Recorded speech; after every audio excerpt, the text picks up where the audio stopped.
مطلب یہ تو ہم ایک پہلو پہ بات کریں نا، اب دوسرے پہلو پہ آ جائیے، جو آپ کا ٹی وی میڈیم ہے، جو آپ کا الیکٹرانک میڈیم ہے، جو آپ کا سوشل میڈیم. اب سوشل میڈیا پر یعنی یوٹیوب پہ، فیس بک پہ، ٹک ٹاک پہ، انسٹاگرام پہ، اسنیپ چیٹ پہ بچیاں باقاعدہ، مطلب معاذ اللہ مجھے کہنا نہیں چاہیے لیکن بات یہ ہے کہ وہ باقاعدہ کاروبار کر رہی ہیں، وہ نمود و نمائش کر کے اپنے جسم کی باقاعدہ کاروبار کر رہی ہیں، نیم برہنگی میں جو ہے مطلب وہ پیسے کما رہی ہیں اس کے ڈالرز کی صورت میں. تو موجودہ دور میں یہ جو بڑھتی ہوئی بے پردگی ہے، ایک بات بے شرمی بے حیائی ہے، میرا جسم میری مرضی کا جو بیانیہ ہے جو اب بہت زیادہ مستحکم ہوتا جا رہا ہے غیر محسوس طریقے سے.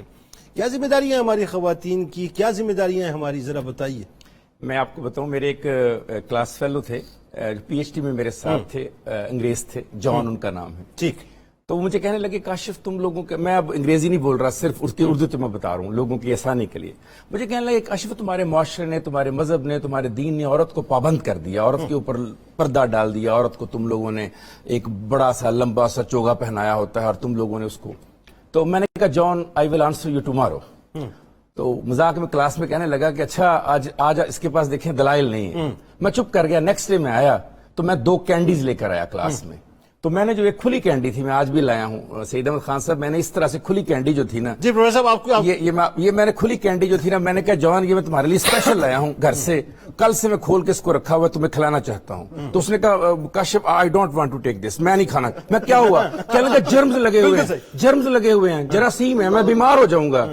میں نے کہا 1 روپے کی کینڈی کو اس لیے نہیں کھا رہے کہ اس کے اوپر ریپر نہیں ہے اور اس پہ بھی شک ہے کہ شاید بیمار ہو جاؤں. واہ کیا اچھی بات. اور وہ جو عورت ہے جس کو اللہ تعالیٰ نے انسان بنا کر بھیجا، اس کا ریپر اٹھا کے اور اس کو پوری دنیا میں ننگا کر رہے ہو اور کہتے ہو کہ میں نے پابندی لگا دی. واہ کیا اچھی. 1 روپے کے اوپر میں کہا تم میرے ساتھ بات کرنے کو تیار نہیں ہو، تم اپنے دوست پہ اعتبار نہیں کر رہے کہ وہ تمہارے لیے ایک اچھی چیز لایا. تم کہتے ہو نہیں میں نے ریپر والی لینی ہے.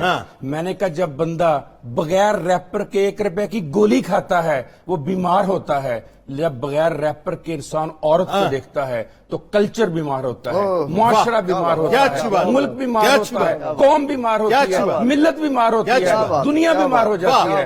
میں نے کہا خلیل جبران یاد آ گئے. اس نے کہا میں نے ایک عورت کے چہرے کو دیکھا اور اس کی آنے والی 7 نسلوں کو پہچان گئی، جبکہ وہ میں اسے جانتا بھی نہیں تھا. اس عورت نے میرے چہرے کو دیکھا، میری پچھلی 7 نسلوں کو پہچان گئی جبکہ وہ مجھے جانتی بھی نہیں تھی.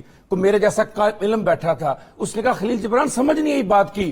اس نے کہا عورت جب آنکھ اٹھاتی ہے تو اس کا حیا بتاتا ہے یہ کیسی اولاد کو جنم دے گی، اس کے پوتے کیسے ہوں گے، اس کے پڑپوتے کیسے ہوں گے، اس کے لکڑ دوتے کیسے ہوں گے. اور جب ایک مرد آنکھ اٹھاتا ہے وہ بتاتا ہے میرا باپ کون تھا، میرا دادا کون تھا، وہ بتانا نہیں پڑتا. ایک آنکھ کا حیا. میں نے کہا تم لوگ خلیل جبران کو یہاں پڑھاتے ہو، وہ یہ کہتا ہے اور تم مجھے کہتے ہو.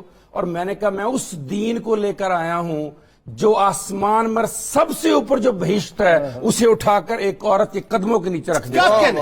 اس عورت کو تم کہہ رہے ہو میں نے قید کر دیا. میں نے کہا قید تم لوگوں نے کیا.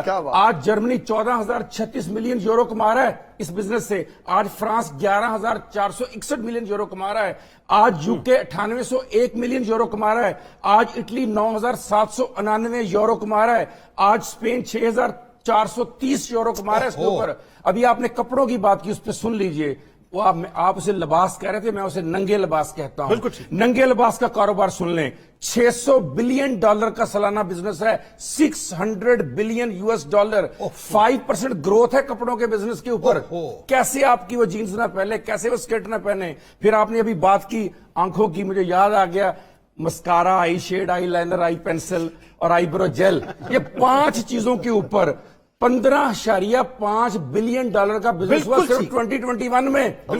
صرف 5 چیزوں کے اوپر.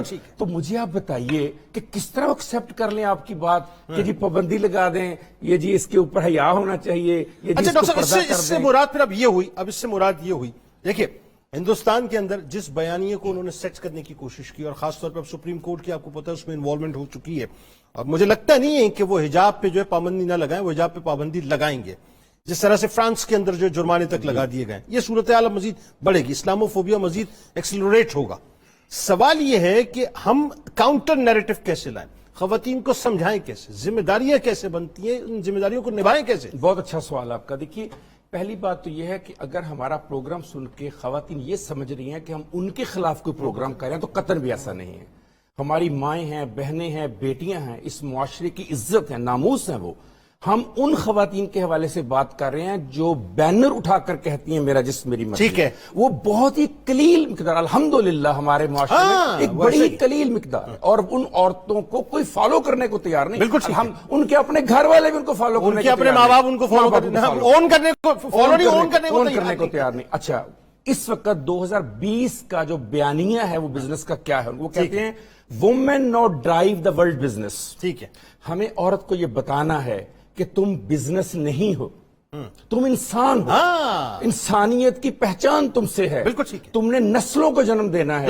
یہ $20 ٹریلین کا جو بزنس ہے یہ کہیں اور جا کر کریں، یہ تمہارے جسم اور تمہاری ناموس پر نہ کریں. یعنی ناخن سے لے کے بال تک فروخت. بالکل. اور کر رہی ہے. بدقسمتی یہ ہے کہ عورت ہی عورت کو استعمال کر رہی ہے. بالکل ٹھیک ہے. بدقسمتی یہ ہے کہ جو جب تک عورت نہ چاہے یہ تمام کاروبار عورت کو استعمال نہیں کر سکتا. کیا وجہ یہ جو احساس کمتری پیدا کر دی گئی خاص انداز سے کہ بھائی تم نقاب کرو گی، حجاب کرو گی تو تم جو ہے وہ پیچھے رہ جاؤ گی دنیا کی دوڑ میں، اور تم اگر اپنے کپڑوں کو اتارو گی تو جہاں دوڑنا چاہو گی وہاں دوڑو گی، ترقی تمہارے قدم کی. اس لیے کہ یہ کیا ہے؟ اس لیے کہ جنہیں بھی ان کے رول ماڈل بدل دیے نا. پہلے رول ماڈل وہ ہوتے جن کی ابھی بات کر رہے تھے. دیکھیے رول ماڈل ہمارا کیا تھا. بی بی فاطمہ ہمارا رول ماڈل تھی، بی بی ختیجہ ہمارا رول ماڈل تھی، بی بی زینب ہمارا رول ماڈل تھی. آج ہمارا رول ماڈل کون ہے؟ وہ ننگے لباس عورت. جب آپ رول ماڈل بدل دیں گے، جب آپ نصاب بدل دیں گے، جب آپ میڈیا کو خرید لیں گے، تو اس کے بعد جو نئی نسل ہے وہ کہاں جائے؟ مارلن مینرو مجھے یاد آ گئی، وہ 1963 میں غالباً جو ہے وہ چلی گئی. اس کا جو آخری خط تھا، اس خط کے اندر یہی بات تھی کہ میں کاش اپنی تہذیب کے ساتھ اس انداز سے نہ جڑتی، مجھے ماں بننے کا شوق تھا، میں خاندانی نظام کے ساتھ جڑتی. اب دیکھیے نا، ہم بار بار بات کریں سر ڈھانپنا. اب مجھے بتائیے کہ جو بالوں کا بزنس ہے $105.4 بلین کا بزنس ہے صرف. اچھا کیسی بات ہے، میں ایک نئی بات لوگوں کو بتاؤں کہ سب سے پہلے جی آپ بالوں کو نرم کرنے کے لیے شیمپو کریں، کیونکہ اب شیمپو کر لیے وہ زیادہ نرم ہو گئے. اب اس کے لیے آپ جو ہے نا کنڈیشنر استعمال کریں. جب آپ نے کنڈیشنر لگایا وہ بالوں میں رہ گیا، اب اس کے لیے آئل استعمال کریں. آئل نکالنے کے لیے دوبارہ شیمپو استعمال کریں. یعنی ویشیس سرکل میں لگا دیا آپ نے، لگے رہو اسی کام میں ساری زندگی. تو مجھے بتائیے کہاں سے آئے صدا لا الہ الا اللہ؟ اور تو گھونٹ دیا اہل مدرسہ نے تیرا. عورت پورے دن انہی پروڈکٹس کو سرچ کرتی رہتی ہے آن لائن کہ مجھے یہ پروڈکٹس مل جائے. جنید بھائی کتنے میڈیا کے پروگرام ہیں جو اس طرح کے ہو رہے ہیں جیسے آپ کر رہے ہیں. گلا تو گھونٹ دیا اہل مدرسہ نے تیرا. کہاں سے آئے صدا لا الہ الا اللہ؟ بہت شکریہ. سبق دینا تھا، میڈیا پہ آنا تھا، ختم. بہت شکریہ.